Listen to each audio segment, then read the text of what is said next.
All right, guys, we're going to continue in the notes today. I think I discussed with you the possibility of ending this unit, but technically we're supposed to cover elections in this unit. We did it last year this way, and I kind of have the slideshow set up that way. So we're just going to keep going and talk about how elections work, mostly focusing on the presidential election. Um, so we talked about political parties at the beginning of this unit and how they're helpful. One thing that political parties are super helpful with, and it doesn't really explain the process in the Constitution, is that they nominate candidates. The Constitution doesn't say anything about political parties whatsoever. So how, if we didn't have political parties, how would we decide who's going to run? Well, the political parties kind of fit that need pretty well. We have a process by which the different parties pick one person to represent them and run for office, and that's kind of what we're talking about today. There's a couple different ways to get nominated by your party. Okay, you often hear about the primaries. The primaries are when each party is trying to figure out who is going to run for office.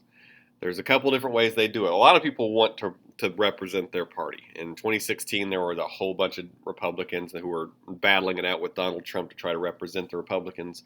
And then in 2020, there were, oh my God, there were like 22 Democrats who wanted to run for office or who wanted to run for president on the Democratic ticket. And I mean, there were just so many people. They often have debates. Well, they always have debates. The Republicans would have debates. Some of those were famous with Donald Trump and Ted Cruz and Jeb Bush fighting each other.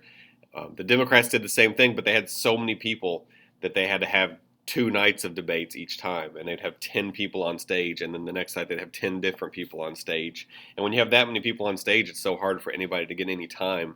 So, the front runners, the famous people would get most of the speaking time, and the other people would just not get any time, and then they'd have to slowly drop out because nobody knew who they were or would pay attention to them. But typically the way this works is you go from state to state, and the people in the state vote for who they want to represent that party.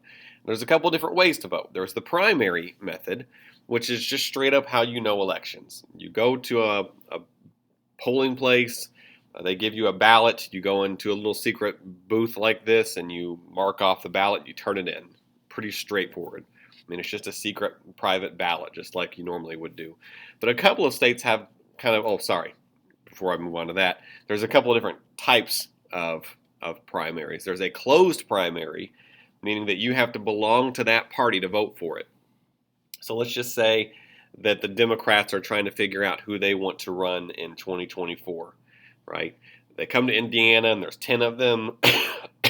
If I'm a member of the Democratic Party, a registered member, I can go vote in that primary. That's a closed primary.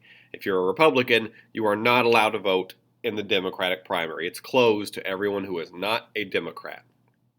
But some states have an open primary, meaning anybody can vote in it. So Republicans and Democrats can vote in an open primary. Can you see any problems with an open primary? I mean, you want to allow as many people to vote as possible, but can you see a problem if you are a Democrat or Republican and your party is having a primary? What problem could arise from allowing someone from the opposite party to vote? A common problem that you see with this is that people of the other party, like let's go with the 2020 election, right? The Republicans knew Donald Trump was going to be their candidate, and they want him to win so they could go vote for the weakest candidate in the field of Democrats. So if you're a Republican and you see all these people come up and you think, yeah, Donald Trump could easily beat John Hickenlooper, so I'm going to go vote for him rather than who I think would do the better job or would be the better candidate. So open primaries sometimes have an issue, but there's not usually that many people that affect it that strongly. Typically the more popular candidate comes out on top. The other method of primaries is kind of a fun one. It's called the caucus method. To explain it, I made a little chart here, and you're going to think, "Wow, is this a real thing?" And yeah, it is a real thing. It's kind of neat. It's actually a lot cheaper than an actual primary, but it's different. So the way a caucus works is you get all the candidates, right? Just like I said, let's just say 10 candidates running for the Democrats or the Republicans, and on the election night in that state, the primary night, Rather than go and vote in secret on a ballot, they get a big gathering area like a gym or an auditorium or just a big area where people can move around. And they'll tell everybody, okay, each corner or each spot in this place represents a candidate. So this corner is for Pete Buttigieg, and this corner is for Elizabeth Warren, and this corner is for Joe Biden, and this corner is for Bernie Sanders, and so on. Go stand in the corner for the person you want to vote for. And all the people go stand in the corners, just like that on the diagram. There are some people left in the middle who aren't sure who to vote for. So each one of these people in this group, let's just say this candidate A is Joe Biden's group, they say, hey, you need to come join our group because Joe Biden's the best and he'll do these things and these guys are terrible. And candidate D or Pete Buttigieg's people in here say, no, Joe Biden's way too old. You want to vote for Pete? He was a veteran, blah, blah, blah. And Bernie's people down here say, oh, healthcare and the 1%, blah, blah, blah. And then those people go to where they want to vote. Your vote is basically standing in a section with these people. And then it's kind of like the ranked choice voting thing. If one of the candidates doesn't meet the threshold, so if you look at this group down here, candidate C clearly doesn't have they have the least people. If they don't get like 15% of the overall vote, then they don't count. Those people have to go back to the middle. Excuse me. And then the other candidates try to woo them over and back to them. And then we do it again. They go back to those spots, and then they say, all right, does everybody have at least 15% of the vote? If so, then they divvy up the votes, the delegates, if you will. And I'll talk about that in a minute.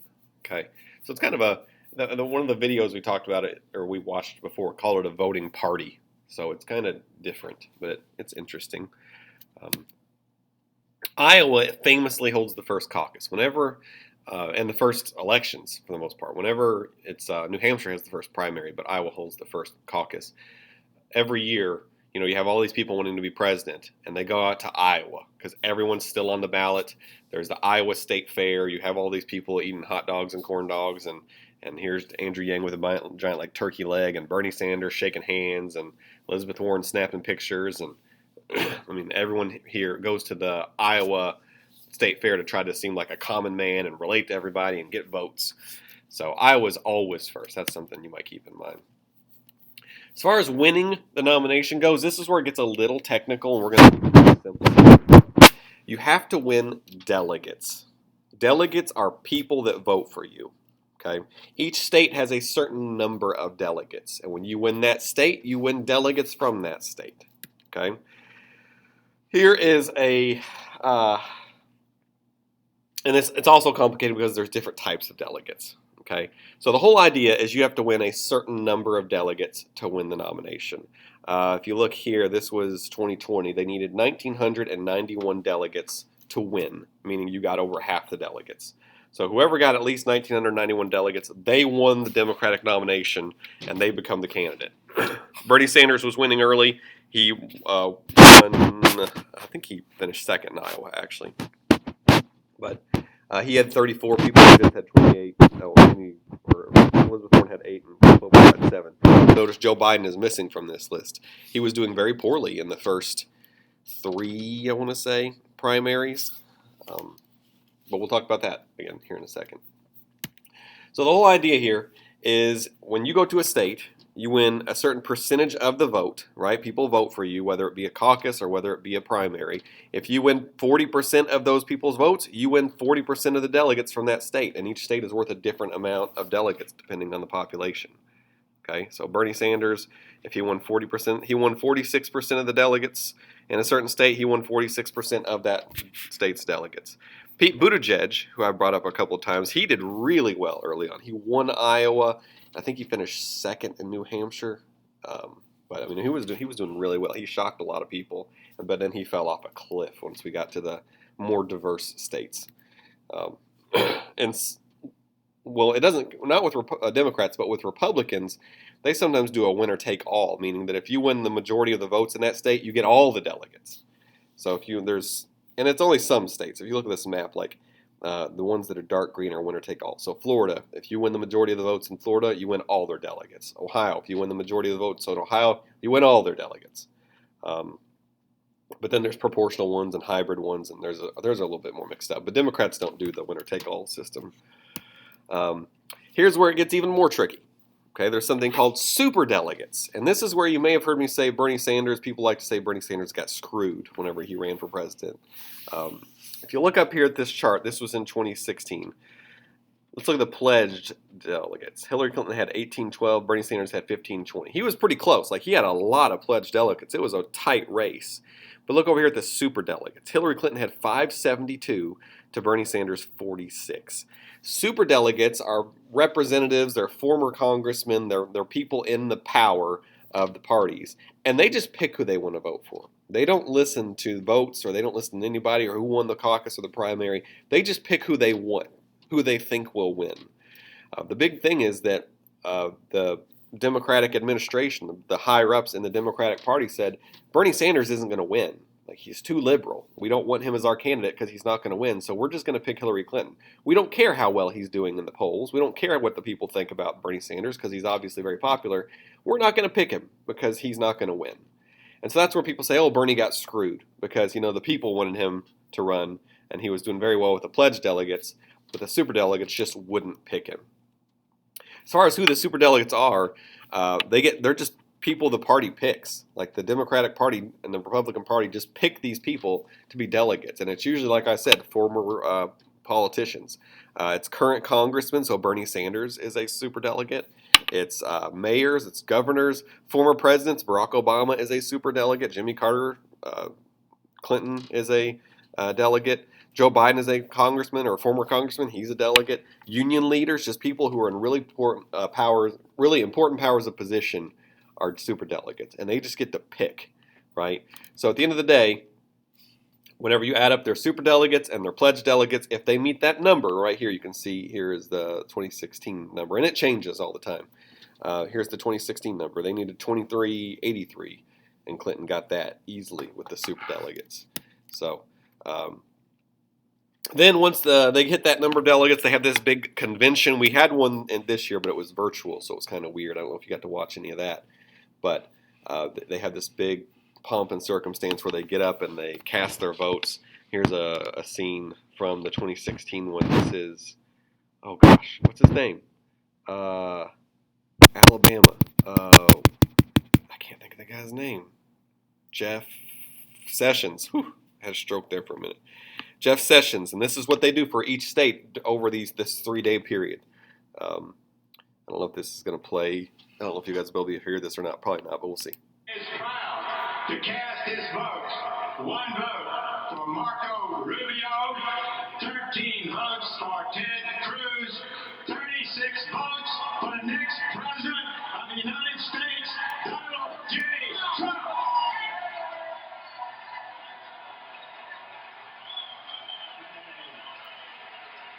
So it'll go state by state here. Yeah. So it's just a big party, and they officially cast their ballots, and people, delegates from each state go up there and they say how many delegates each person gets, and they make it official.